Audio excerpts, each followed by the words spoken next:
For our 18th presentation, we have Dr. James Perry and Sherry Cathcart Chavis. Dr. James Perry is a retired physician. He has been a student of the book since 1977 and continues to lead a twice-monthly study group in his home, having done so since 1982. Dr. Perry served as the UAUS's first ever vice president. He has held various memberships in Virginia, Carolina, Readers Local Association of the UAUS, including president and vice president. He continues to serve as membership chair of VCR. He has delivered over 45 presentations, including plenary presentations at local and international conferences. He has published articles in various Urantia related journals and newsletters. He has written over 1,000 personal papers about his spiritual journey thus far, most of which can be accessed at www.inspirationalmessagesoflight.com. Dr. Perry's belief in the Urantia book is that the Urantia book is a divine revelation. He lives in Raleigh, North Carolina with his wife of 54 years, Marion Perry, who is also a longtime student of the Revelation. Sherry Cathcart Chavis, formerly Sherry Layton, is a lifelong student of the Urantia book, having been introduced to it by a beloved relative during her senior year of high school. She likes to emphasize that she was introduced to the more spiritualized concepts of the book of divine love. And they will be presenting a presentation called Brotherly and Fatherly Love during COVID-19. Please take it away, Sherry and Dr. James Perry. Thank you, Joel, and good morning, good afternoon, good evening, brothers and sisters. Hello, Dr. Perry. We wanted to bring you a snapshot of a discussion on COVID-19 and spiritual meanings and values that can emerge from it. When I was younger, Dr. Perry, being a spiritual mentor and head of our study group here in North Carolina, I would call he and his wife often and ask many questions, being a newcomer to the Urantia Revelation and new in my walk with the Father. And so, on occasion, I would call and ask him questions about my experiences as a young person, a young adult, and how to understand those experiences as it related to my own spiritual walk and the spiritual meanings and values that I was being asked to reflect on as I was going through those experiences. So today I want to kind of revert back to my youth and ask Dr. Perry some questions as I used to do. I still do that now and then, but not as much as I did when I was younger, and let you participate by listening to the conversation.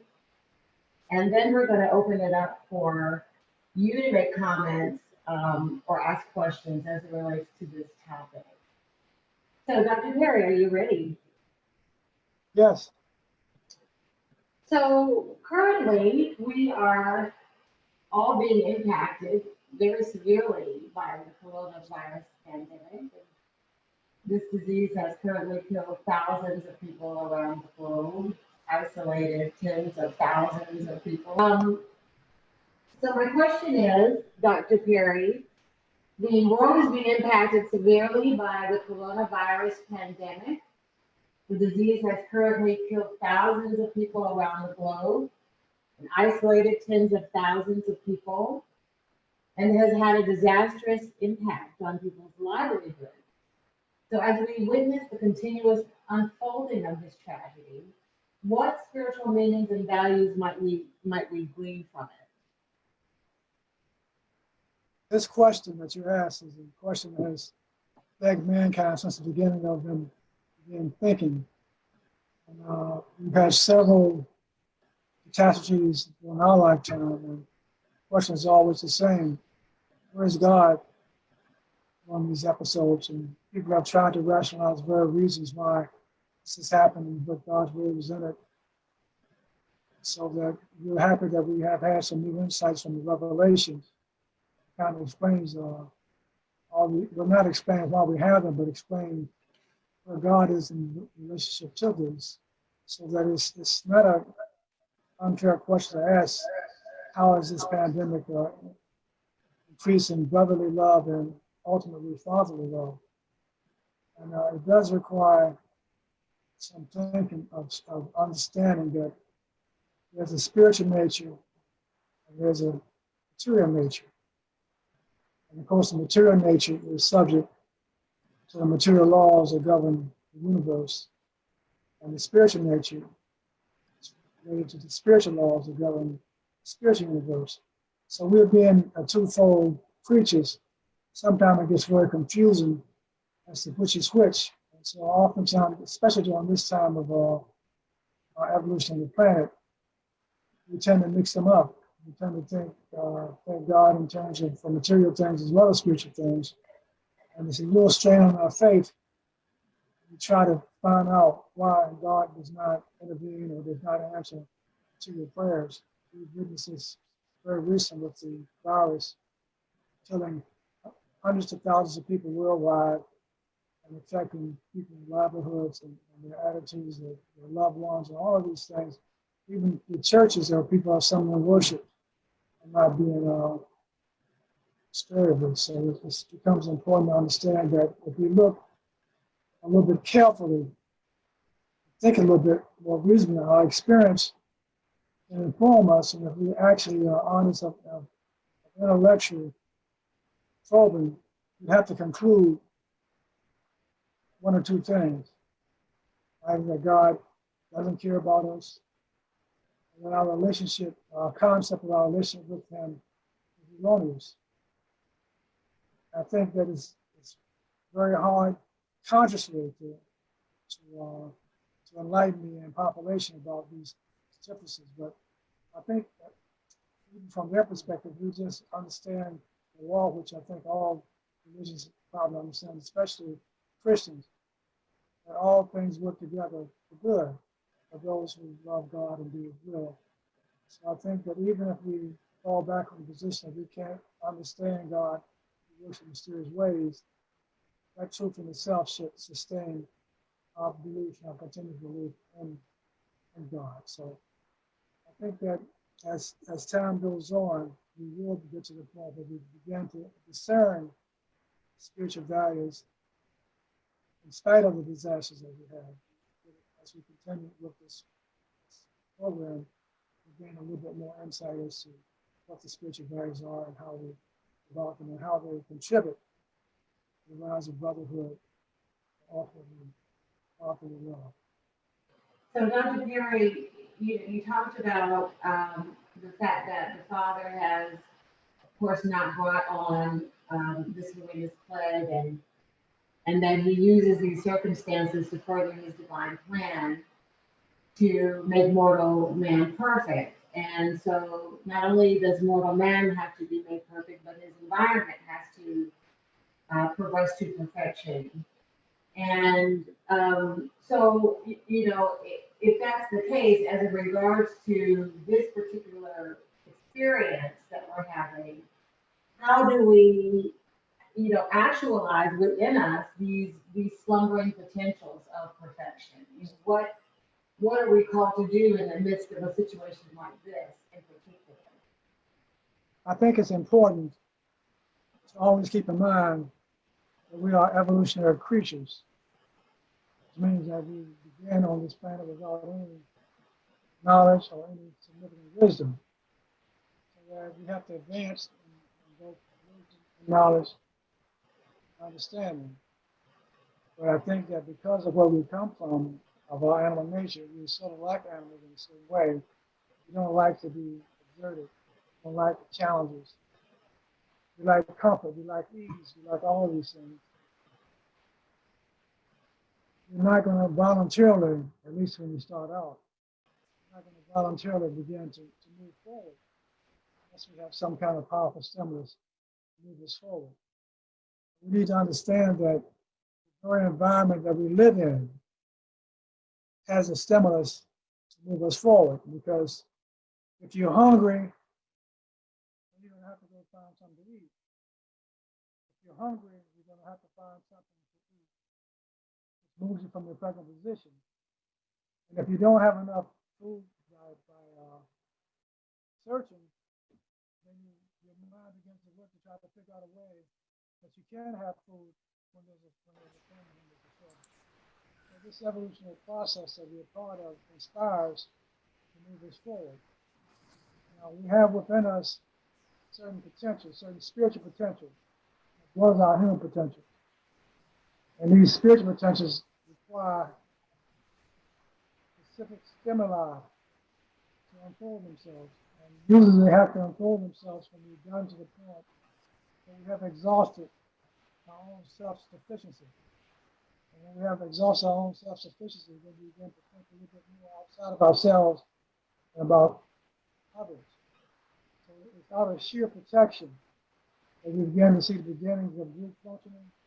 And hope is a kernel of brotherly love, and we realize that we're all in the same boat together.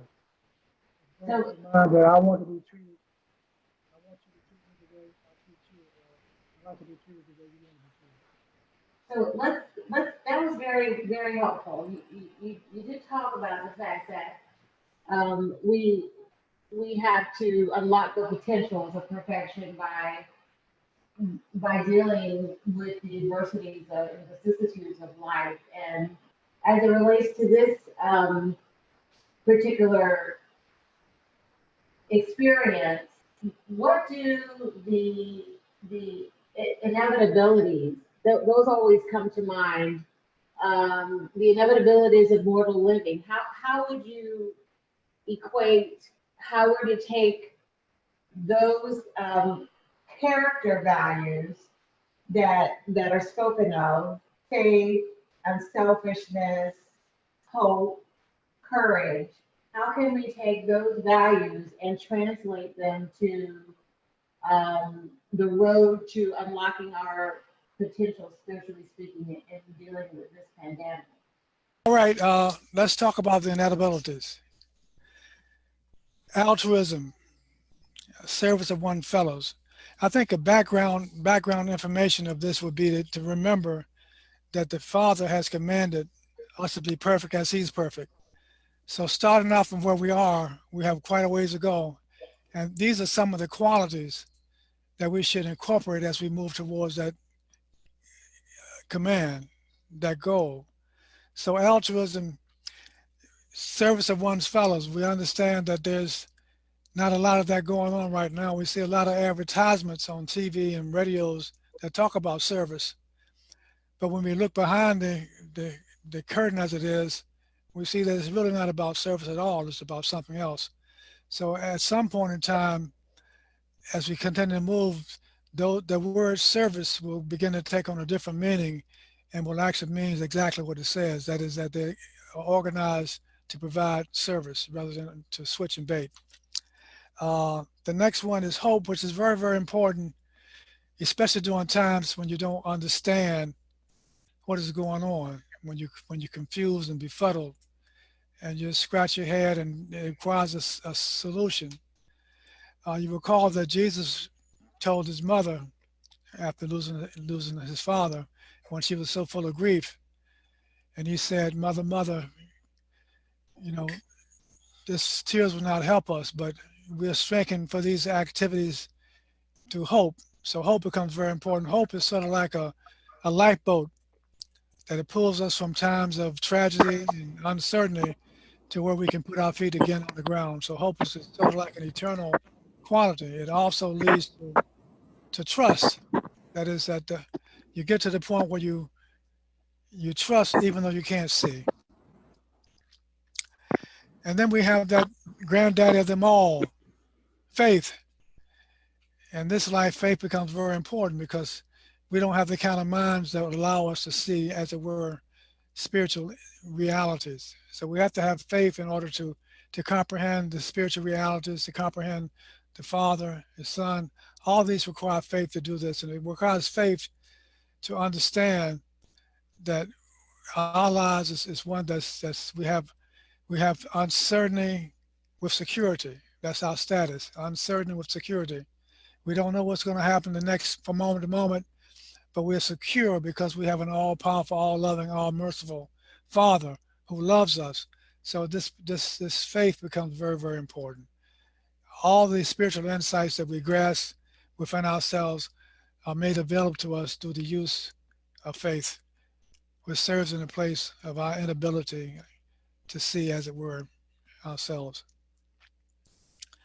And then this other one, love of truth, which there seems to be a shortage of in the time we're living right now. Uh, Only truth can be realized. Error cannot be. So that in order for us to really understand and accept truth, we have to compare with error. The Father does not tell us that, hey, you're in error. Does not do that. The error is corrected by our experiences. As we experience, we realize what we can realize and what we can't. And if we're really sincere of heart and purpose, then we'll take that in consideration and move away from that which we've tried does not work, and move towards that which does work. So truth is very important. Truth, in the spiritual sense, truth is the relationship that exists between the Father and his sons. So that's the thing that we're trying to acquire. That Jesus lived this experience in perfection. The truth, his relationship between himself and his Father. Loyalty, another characteristic that we could rarely use in this time that we're living. There doesn't seem to be any loyalty to any higher ideals. Well, I don't want to be that sweeping, but there seems to be a paucity of loyalty towards ideals, that everybody seems, not everybody, but a lot of people seem to be just focused on the moment, and that moment is for the most part materialistic. Unselfishness, which Mark talked a little bit about this in his presentation, about what selfishness does to you. Selfishness reduces your consciousness, and if you keep right on pursuing that, you get to the point where you have no consciousness of anything at all except yourself. You live in a very narrow, very painful situation, whereas the opposite, unselfishness, expands your consciousness, even to the consciousness of the universal Father. Pleasure. Here again, this may be related to embracing error, because we know that oftentimes when we embrace error, it's also associated with pain. And human beings, we don't like pain. That becomes an incentive for us to try to choose the truth. So we have to keep those in mind. Those are just a few of the qualities that we acquire on summarizing those qualities. The environment that we live in provides the stimuli so that we can acquire those if we respond to the stimuli. Now we have two types of stimuli. We have the push stimuli, which is for us who don't want to go forward, and we have the pull stimuli for those who are attracted by the lures of the spirit. So we have those two. Sometimes they combine together to move us forward. So thank you, Dr. Perry. That was very helpful.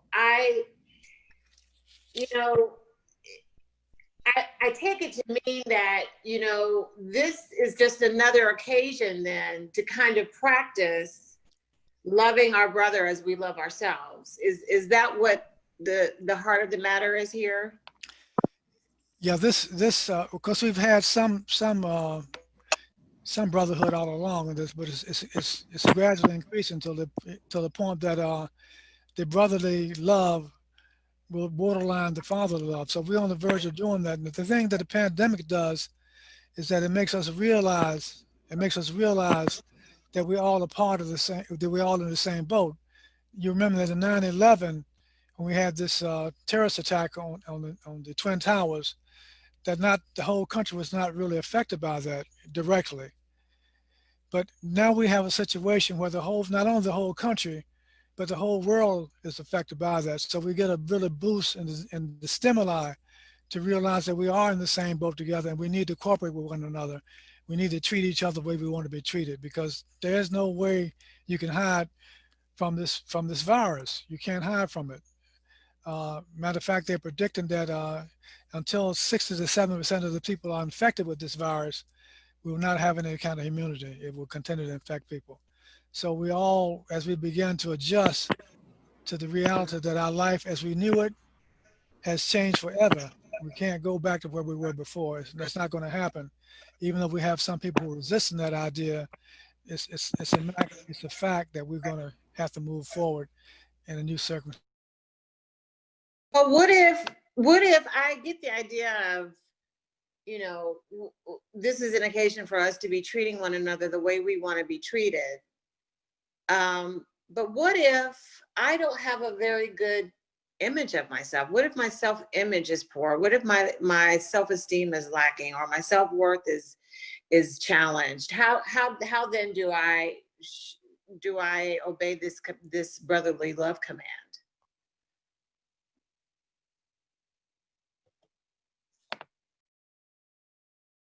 Perry, let's give him a second to jump back on.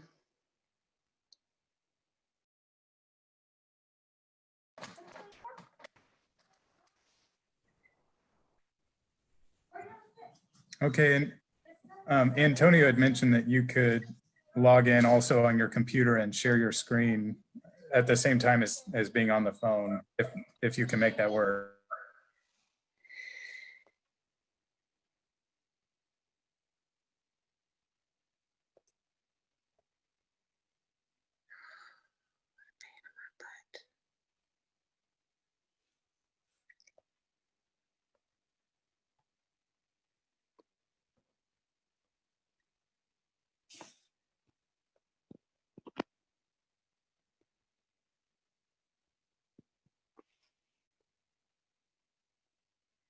Dr. Perry, you're on mute. I believe. Yeah, okay. I need to log in on the telephone on the mobile phone, but I don't see the. We can hear you. You can hear me now. Yeah. So my Okay. question was, what if I'm challenged with a poor self-image or low self-esteem or lacking in self-worth? How then do I obey that, brotherly command to treat others as I want to be treated? Yeah. The thing that we have to understand is that brotherly love, or to be treated the way you want to be treated, it's a purely human endowment. It's not divine.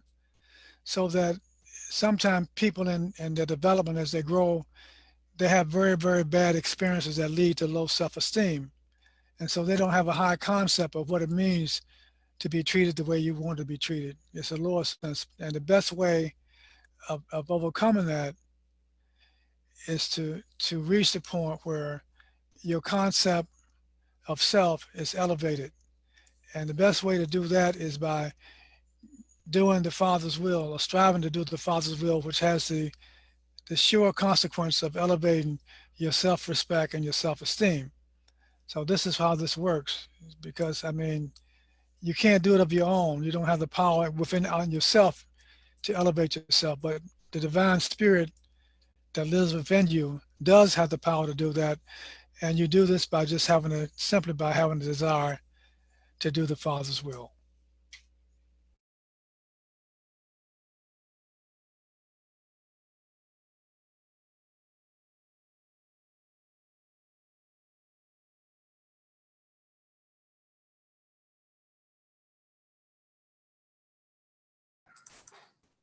Sherry, you need to unmute yourself.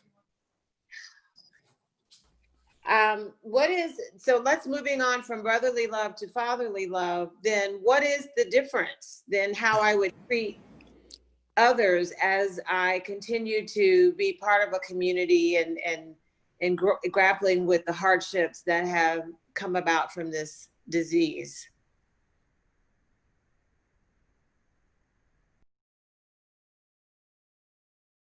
Again, it's sort of like you scratch my back and I'll scratch your back. It sort of carries a connotation of that at some point in time, you're going to repay this favor in some way or another. So it's sort of like a mutual type thing. You scratch my back, I scratch yours. Fatherly love moves far, far beyond that. Fatherly love expects nothing in return and loves the person because the person exists. So that father love can do much, much more than brother love can ever do. Father love is filled with compassion and mercy and love and consideration, unselfish service, for the other person, purely because the person exists, not because of anything that they may do or may not do. Thank you, Dr. Perry. Is there anything more you would say to me as I and others like me tend to, as we move forward with life as it will unfold, given the new approach to how we will work and be in community and raise our families? Like what other things can we think about in terms of spiritual meanings and values here? Yeah. One of the things that Jesus demonstrated while he was here was what a true family is, what a true father is, and how you raise your children. And that's one of the things that we have kind of gotten away from or have not really arrived at that point. But I think the first thing understanding is that we have these children, but we are not really the source of the children. We are procreators. We have been given the responsibility of bringing a new human being into the world and to guide and direct that human being until such time as they can start out life on their own. So I think that understanding itself can prevent a lot of selfish reactions to children that damage them so much as they grow older. But I think the biggest thing that a family can do is to make sure that a child has some kind of religious training. It doesn't really matter which religious faith you embrace, but there should be a concept that there's something that exists greater than yourself. And I think that would tend to move you forward towards greater and greater spiritual perception. Thank you, Dr. Perry, for sharing these insights with me and with all of us. So why don't we invite our brothers and sisters on the call to share their questions and comments about brotherly and fatherly love during the time of this pandemic. We'll open the floor to you. Yeah, so if anybody has questions, please try to raise your digital hand or type the question into the chat or even wave at the screen. Dr. Perry, I have a question. Okay. What role does the Supreme Being play in this matter? That's a very good question. Part of the finite creation that's going on is the evolution of deity, the supreme. The finite universe is being gradually created by the supreme. But the problem is that the supreme is not a fully actualized deity at this time, so it does not have complete control over all the factors in the universe. So that a lot of the things that we see, a lot of the incompleteness that we see, is due to the status of the supreme being. So that what happens is that as the Paradise Trinity stimulates the supreme reacts to that, but because he's not completed, his reaction is incomplete, which can explain a lot of the cosmic problems that we see and that we have, including the evolutionary problems that we have. That once the supreme is completed, we will not have any more of these situations that we now exist, these tragedies and all these other things that happen in this world, because everything will become perfected. Great, thank you. And I'm curious, if nobody else has a question, I want to know from you what, we know that the Father is ubiquitous, that we can see him everywhere. What has been most endearing to you in terms of witnessing people behaving with divine love in response to what has happened worldwide? What has been most endearing to you? What has resonated with your soul? The thing that the thing that really touches me mostly is it's the outpouring of love and unselfishness, how they're reaching out to each other, the food banks, the courageous help providers who have risked their own life to save others. That is the thing that really, really impresses me. It's a wonderful thing to see. It is. Are there others who want to share about what they've seen that has influenced them spiritually, that's moved them? Not what you've done, but what you've seen others do, perhaps. Cecilia, go ahead.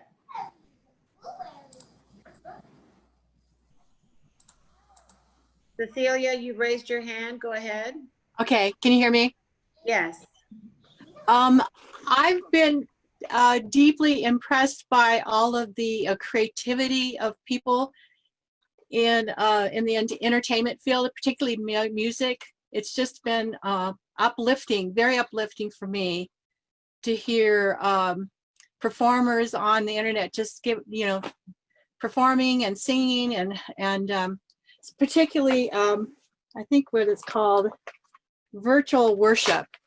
If anyone checks out virtual worship, they would be very impressed if they love music on YouTube.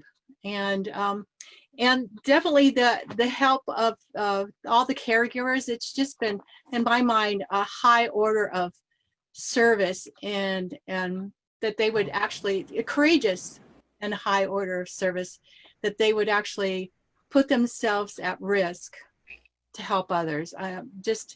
And I'm always amazed at heroism, and they have done research on that to see, and it's like something in somebody, like a duty bound to put themselves in situations to help others, to save others. It's just very impressive and very inspiring. Yeah, it is. It really is. Thank you, Cecilia. John Hales, what have you seen in terms of brotherly and fatherly love being demonstrated as it relates to this outbreak? Go ahead and share. I'm from Kenilworth, Illinois. It's a little village north of Chicago. I have never seen so many human beings out on the streets of my village. And my wife pushes me out the door every afternoon to take a walk, so I get some exercise. Everybody that you meet, they make eye contact, they say something. We respect our distances, but it's just a sense of community and fellowship. Also, my church, I'm engaged with a team that are calling all the senior members of the church on a regular basis just to check in and see how they're doing. Some of these people we know don't have family in the area. So I just see an outpouring of the best in us, you know. Yeah. Mm-hmm. So it's and of course we live stream the service. We have a little bit like my Bible reading class. We meet by Zoom, and so things continue. And it's we actually have more people showing up for these events than when we met physically in person. Mm-hmm. It's just very warming. It is. Thank you, John. Susan from New Zealand, would you share? Yes, we've had particularly strong lockdown in New Zealand, and because I'm over 70, it's advised that I don't go shopping. I don't go to a supermarket. So we have what is called the Student Volunteer Army. So all students volunteer and they go and they do your shopping and they bring it to your door.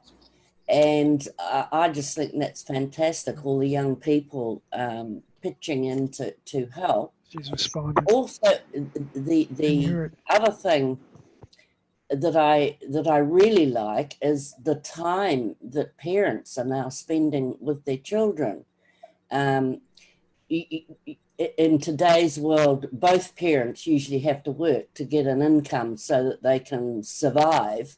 And now that they're not allowed to work, or they're only allowed to work from home, and the children aren't at school, most of the children aren't back at school, only those of key workers.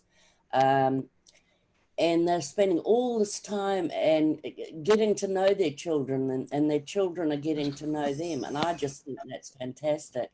And I really hope that that continues. The relationships that are built up in families continue when this is over.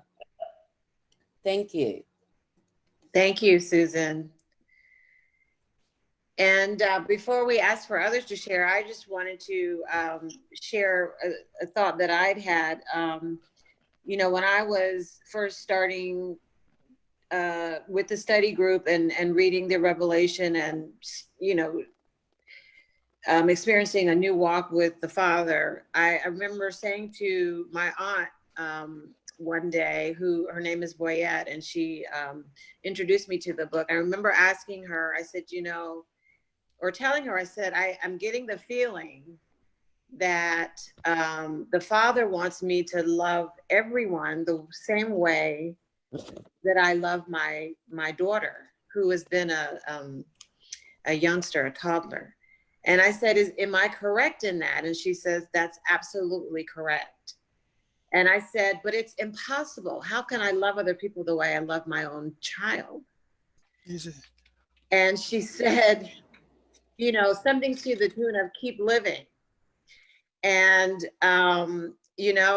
as we have been experiencing this global event and witnessing what I've been witnessing and that what we've all been witnessing, I feel like we're all, many of us are living now the way we could have been living and are to be living, as if we're already on the mansion worlds, that this state of affairs has brought out a level of love and care and concern for others that should always be present. This should be my attitude. This can be my attitude every day of my life from now until I move on to the next phase of living. And it's almost like a prequel to Light and Life. And I remember sharing that with Dr. Perry. Dr. Perry, what did you think of my observation?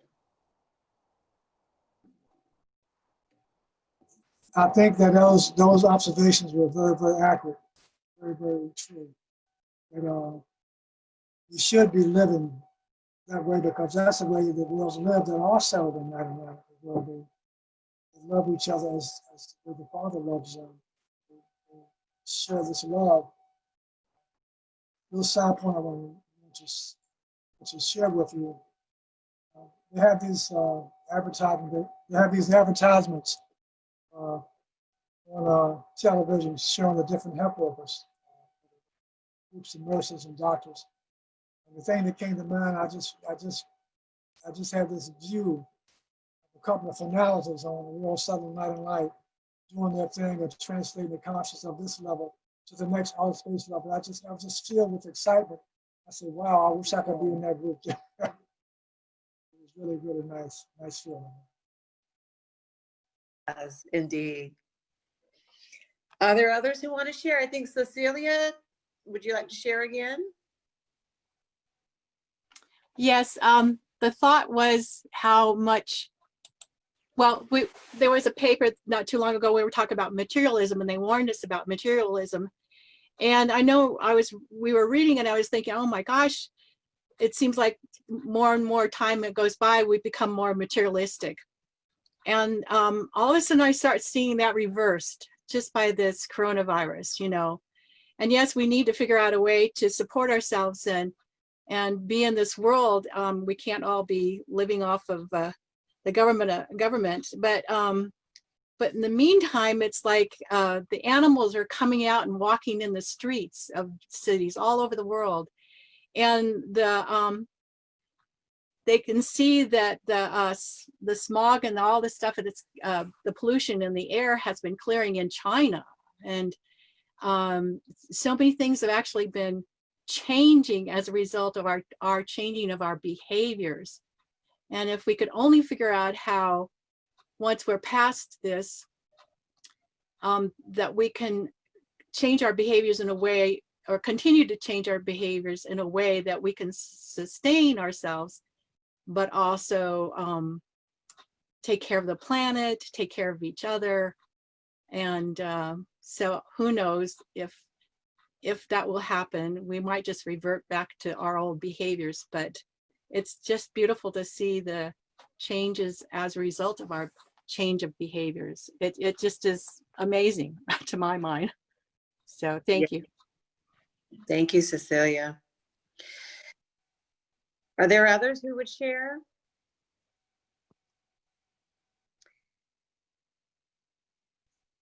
I remember, Dr. Perry, you know, you constantly challenge us, and if there are no more who would like to share, in study group, you always will find something to task your study group members with in terms of a spiritual commitment or dedication of some kind. So I was wondering, would you like to challenge us, those of us who are on the call, with something related to this subject and event, and something that we can take away as we move on with the rest of our time today and the days ahead?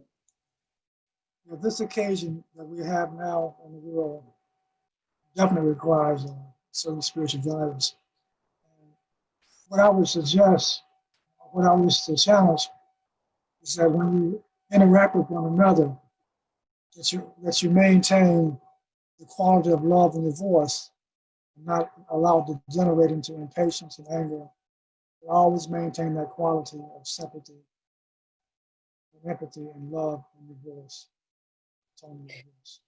So if I understand you, you're challenging us with, you know, as we move forward in our days to come, always try and maintain a loving countenance, a loving poise, a loving voice, even when we feel our frustrations to get outside overwhelm us, or frustrations to get on with life as we were used to having it. When that threatens to overtake us, to ask for a loving countenance to overtake us instead. Is that the challenge? That's a challenge, not only that, but that is also a reward too, because if you do that, you increase your chance of being successful, whether morally or spiritually. You increase your chance to become successful. When you come at somebody, you know, angry and harsh, and all you do is turn them back and increase the resistance of what you're trying to get them to do or to think. So it's positive reward in itself in doing it. Thank you. Thank you, Dr. Perry. Thank you, everyone, for your inputs. And Joel, we're going to turn it back over to you. We have some extra minutes for you to do with as you please. Okay, thank you, Sherry. Thank you, Dr. James. What a great discussion, question and answer, very insightful.